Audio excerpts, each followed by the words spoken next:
Las cuatro jóvenes se miraron. Fantina rió como las otras. Una hora después, cuando estuvo ahí en su cuarto, lloró. Era, como ya hemos dicho, su primer amor. Se había entregado a Tholomyès como a un marido, y la pobre joven era madre. En el primer cuarto de este siglo había en Montfelimir, cerca de París, un bodegón que ya no existe, propiedad de una familia llamada Thénardier, compuesta de marido y mujer. Estaban sentadas y agrupadas aquella tarde, entrelazadas graciosamente dos niñas, de unos 2 años y medio la primera y de unos 18 meses la otra. A la distancia de algunos pasos, acurrucada en el umbral del bodegón, la madre, mujer de aspecto poco simpático pero interesante a la sazón, columpiaba a las dos criaturitas. De improviso oyó una voz que decía muy cerca de su oído: «Tienes 2 hermosas niñas, señora». Se hallaba a algunos pasos delante de ella una mujer, la cual llevaba también en sus brazos una niña. La hija de aquella mujer era uno de los seres más divinos que pueden verse. Era una niña de 2 a 3 años. Sí, era Fantina. Con dificultad se la conocía, aunque al examinarla con atención se descubría siempre su hermosura. «Tiene 2 hermosas niñas, señora». La madre invitó al transeúnte a que se sentara en el peldaño de la puerta. Allí estaba sentada en el umbral. Las dos mujeres hablaron. «Me llamo Thénardier», dijo la madre de las 2 niñas. «Somos los dueños de esta hostería. ¿Cómo se llama tu niña?» «Cosette». «¿Qué edad tiene?» «Va a cumplir 3 años». «Lo mismo que mi niña mayor». «Lo que son los niños», exclamó la tía Thénardier.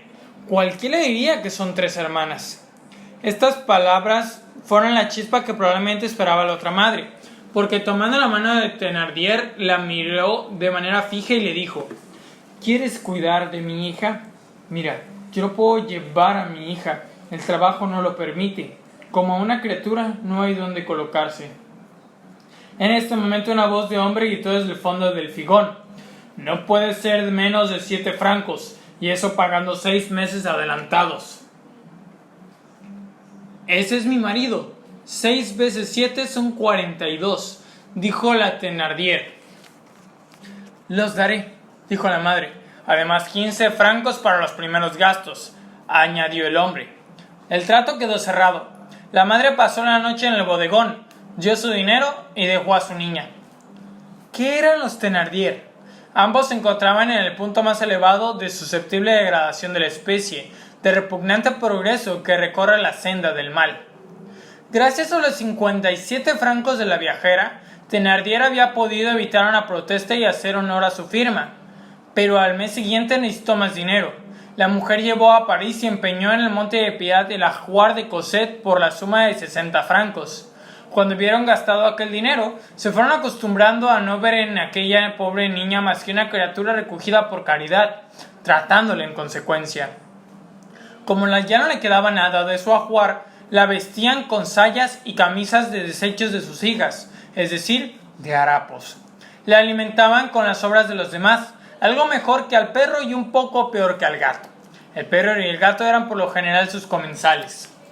Cosette comía con ellos debajo de la mesa en su cazuela de madera igual de ellos.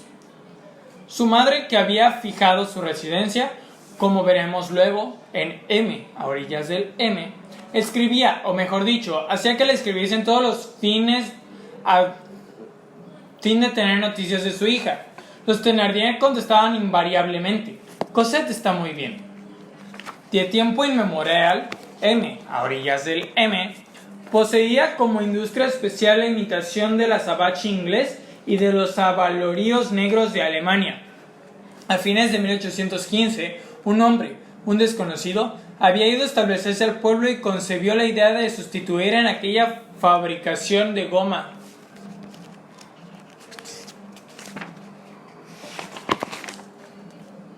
de laca o resina, y para los brazaletes en particular, los colgantes simplemente enlazados a los colgantes soldados. En menos de 3 años se había hecho rico el autor de aquel procedimiento, cosa excelente, y lo que es más, todo lo había enriquecido a su alrededor. Era forastero en el departamento, de su origen nada se sabía, de sus principios muy poca cosa. Era hombre de unos 50 años escasos, diario preocupado y un buen sujeto. He aquí todo lo que podía decirse de él. El tío Magdalena empleaba a todo el mundo. No exigía más que una cosa: ser hombre honrado, ser honrada mujer.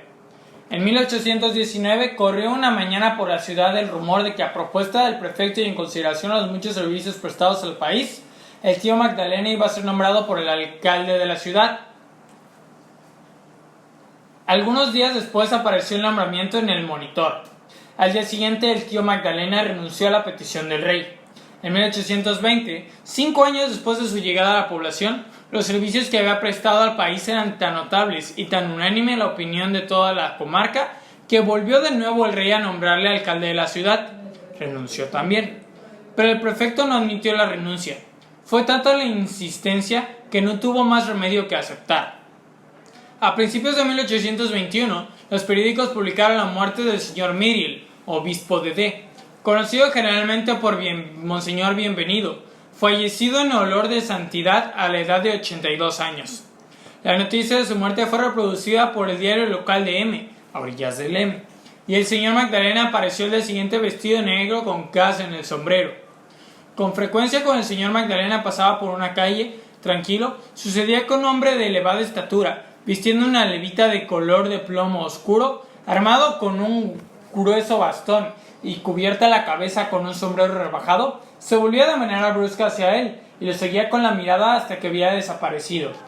Hacía una especie de mueca significativa que podía traducirse por: «¿Pero quién es este hombre? De fijo yo lo he visto en alguna parte». Se llamaba Javert y era de la policía. Desempeñaba en M, a orillas del M, las penosas pero útiles funciones de inspector. Javert había nacido en una cárcel, de una de esas mujeres que echan las cartas, cuyo marido estaba en presidio. Al ser mayor, vio que se encontraba fuera de la sociedad, desesperanzado de poder entrar jamás en ella. Observó que la sociedad mantiene irremisiblemente fuera de sí dos clases de hombres: los que atacan y los que la guardan. No podía elegir más que entre estas dos clases. Entró en la policía, hizo carrera. A los 40 años era inspector. Por algunas palabras escapadas a Javert, se adivinaba que había buscado en secreto todos los vestigios que el señor Magdalena hubiese podido dejar en alguna parte. Por otro lado, Fauchelevent era uno de los raros enemigos que tenía aún el señor Magdalena. Había visto aquel simple obrero que iba enriqueciéndose, mientras que él, siendo amo, se arruinaba. Esto lo había llenado de envidia, haciendo que aprovechara cuantas ocasiones se le presentaran para atacar a Magdalena. Ya arruinado y viejo, se había hecho carretero para poder vivir.